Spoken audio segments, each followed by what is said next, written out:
Hi, നമസ്കാരം. എൻ്റെ പുതിയ യൂട്യൂബ് ചാനലായ ജെയ്സൺ ബ്ലോഗ് ടെക്കിലേക്ക് ഏവർക്കും സ്വാഗതം. പിന്നെ ഞാൻ ആദ്യമായിട്ടൊരു വീഡിയോ പോസ്റ്റ് ചെയ്യുകയാണ്. ഞാൻ ഉദ്ദേശിക്കുന്നത്, ഞാനൊരു ഇലക്ട്രോണിക്സ് മെക്കാനിക് ആയതുകൊണ്ട് തന്നെ ഒരു പഴയ ഒരു പാനസോണിക്കിൻ്റെ ടാപ്പ് റിക്കാർഡറിൽ നമ്മുടെ പെൻഡ്രൈവ്, അതായത് പുതിയ മോഡലാക്കി മാറ്റുക, അപ്ഡേറ്റ് ചെയ്യുക. പെൻഡ്രൈവ് വർക്ക് ചെയ്യുക, USB വർക്ക് ചെയ്യിക്കുന്നത് എങ്ങനെയാണെന്ന് നമുക്ക് നോക്കാം. ഓക്കെ, ഇതിനായിട്ട് ഉപയോഗിക്കുന്നത് നമ്മുടെ, ഞാൻ കാണിച്ചു തരാം. ഒരു USB ബോർഡുണ്ട്. പഴയ ടേപ്പ് റിക്കാർഡിനെ പുതിയ മോഡലാക്കി മാറ്റുന്നതിന്, അതായത് അപ്ഡേറ്റ് ചെയ്യുന്നതിന് അതിൽ ഉപയോഗിക്കുന്നത് USB ബോർഡ്. ഞാനിപ്പോൾ ഉപയോഗിക്കുന്ന USB ബോർഡ് ഒരു പ്ലെയർ എന്ന് പറഞ്ഞിട്ടൊരു പേരുള്ളൊരു കമ്പനിയാണ്. അതായത് മൾട്ടിമീഡിയ പ്ലെയറിൻ്റെ ഉപയോഗിക്കുന്ന ഒരു USB ബോർഡാണ്. ഈ USB ബോർഡ് നമ്മുടെ പാനസോണിക്കിൻ്റെ ടാപ്പ് റിക്കാർഡിലേക്ക് ഫിറ്റ് ചെയ്ത് കഴിഞ്ഞാൽ എങ്ങനെ ഉണ്ടാവും നമുക്ക് നോക്കാം. ഓക്കെ, പോകാം നമ്മുടെ ലാബിലേക്ക്. ഇതാണ് നമ്മുടെ ലാബ് കേട്ടോ. യെസ്, ഇതാണ് നമ്മുടെ ലാബ്. പഴയങ്ങാടിയിൽ പ്രവർത്തിക്കുന്ന പവർ പ്ലസ് ഇലക്ട്രോണിക്സ്. ഇതാണ് എൻ്റെ പണിപ്പുര ലാബ്. ഓക്കെ, ഹലോ സുഹൃത്തുക്കളെ, നമസ്കാരം. ഇത് എൻ്റെ ഒരു സുഹൃത്ത് റെയ്സിൻ്റെ ഒരു പഴയ പാനസോണിക്കിൻ്റെ ഒരു ടാപ്പ് റിക്കാർഡാണ്. നമുക്കറിയാം, ഇതിനകത്ത് റേഡിയോയും ടാപ്പൊക്കെ കൂടി ചേർന്നിട്ടുള്ളത്. ഇത് പണ്ട് കാലത്ത് നല്ല നമ്മുടെ പൂർവികര കാലത്തൊക്കെ എന്ന് വേണമെങ്കിൽ പറയാം. അന്നത്തെ DVD-യും CD-ക്കും മേലെയായിരുന്നു ഇത്. ടി വിക്കൊക്കെ മേലെ. TV ഒന്നും വേണ്ട, ഇതുണ്ടെങ്കിൽ പിന്നെ TV ഒന്നും ആവശ്യമില്ല ആൾക്കാർക്ക്. അപ്പോൾ റേസ് ഇത് കൊണ്ടുവന്നിട്ട് പറയാണ്, നമുക്കിതിനകത്തൊരു USB കയറ്റാൻ പറ്റും. അതായത് പെൻഡ്രൈവ് വർക്ക് ചെയ്യിക്കണം.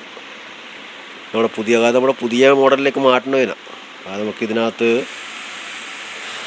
പെൻഡ്രൈവ് കൂടി വർക്ക് ചെയ്യിക്കണം. USB വർക്ക് ചെയ്യിക്കാൻ പറ്റുമോ എന്നാണ് ചോദ്യം. അപ്പോൾ ഞാൻ പറഞ്ഞു നമുക്ക് നോക്കാം. അപ്പോൾ ഇതിനകത്തേക്ക് USB കയറ്റി വർക്ക് ചെയ്യിച്ചിട്ട് നമ്മളെ റൈസിന് കൊടുക്കാം. എന്ത് പറയുന്നു? ഓക്കെ അല്ലേ? അതിനെ അഴിച്ച് 2 പീസാക്കി മാറ്റി കേട്ടോ. അതാ മറ്റേ ഒരു സ്പീക്കർ ഇതാ. ഇതാണ് അതിൻ്റെ യഥാർത്ഥ സാധനം. ഇതിനകത്താണ് നമുക്ക് ഇതിൻ്റെ പെൻഡ്രൈവിൻ്റെ ബോർഡ് കയറ്റേണ്ടത്, USB ബോർഡ് കയറ്റാനുള്ളത്. ഓക്കെ, ഇത് നമ്മുടെ പഴയ ഹോം തിയേറ്റർ എന്ന് തന്നെ പറയാം. ഈ സാധനത്തിന് നല്ല കിടിലൻ സാധനമാണ്. പാനസോണിക്കിൻ്റെ സാധനമാണ്. പാനസോണിക്കിൻ്റെ സെറ്റാണ്. അപ്പോൾ ഞാൻ ഇതിനൊന്ന് മോഡിഫൈ ചെയ്തിട്ട് ഇതിനകത്ത് പെൻഡ്രൈവ് വർക്ക് ചെയ്യിക്കാനുള്ള പരിപാടികൾ നോക്കുവാണ്. ഇനി വർക്ക് ചെയ്ത് കഴിഞ്ഞിട്ട് കാണാം. ഓക്കെ, വെള്ളമൊക്കെ കയറി കൂടിയതുകൊണ്ട് അഴിക്കാൻ കുറേ ബുദ്ധിമുട്ടി കേട്ടോ. അവിടെ കുറച്ച് സമയം അങ്ങനെ പോയി. എന്തായാലും ഇതിനെ അഴിച്ചിട്ടുണ്ട്. ഇനി ബാക്കി പരിപാടികളിലേക്ക് നോക്കുവാണ്. ഓക്കെ, നമ്മളിതിന് മുകളിലാണ് USB ബോർഡ് കണക്ട് ചെയ്യാൻ ഉദ്ദേശിക്കുന്നത്. അതായത് പെൻഡ്രൈവ് വർക്ക് ചെയ്യിക്കാനുള്ളത്. പെൻഡ്രൈവ്, മെമ്മറി കാർഡ് എല്ലാം വർക്ക് ചെയ്യിക്കാം. അപ്പോൾ നമുക്കതിനകത്ത് ഓക്സിലറി സപ്പോർട്ട് ഉണ്ടാവും. എല്ലാം ഉള്ളൊരു പുതിയൊരു ബോർഡ് ഇതിനകത്തേക്ക് കണക്ട് ചെയ്യാൻ പോവാണ്. ഇതിനകത്തുള്ള ഒരു സാധനവും അയച്ചു മാറ്റില്ല കേട്ടോ. ഇതിനകത്തേക്ക് തന്നെ ആഡ് ചെയ്യാനാണ് ഉദ്ദേശിക്കുന്നത് ബോർഡ്.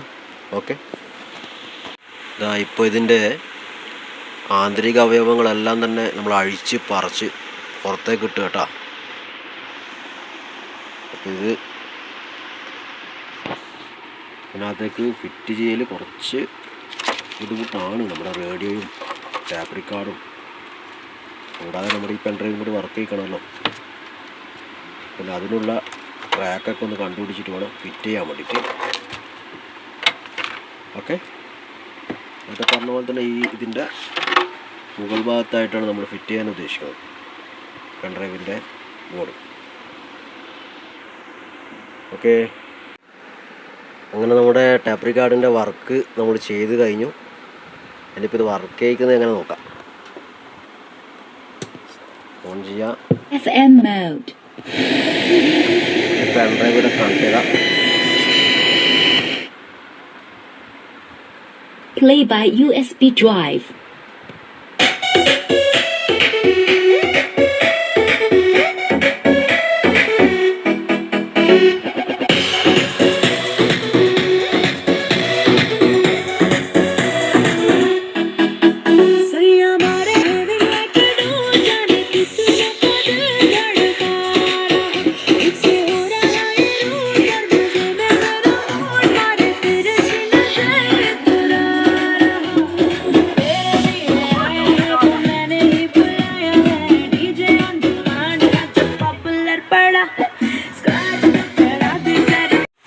അപ്പോൾ വീഡിയോ എല്ലാവർക്കും ഇഷ്ടപ്പെട്ടു എന്ന് കരുതുന്നു.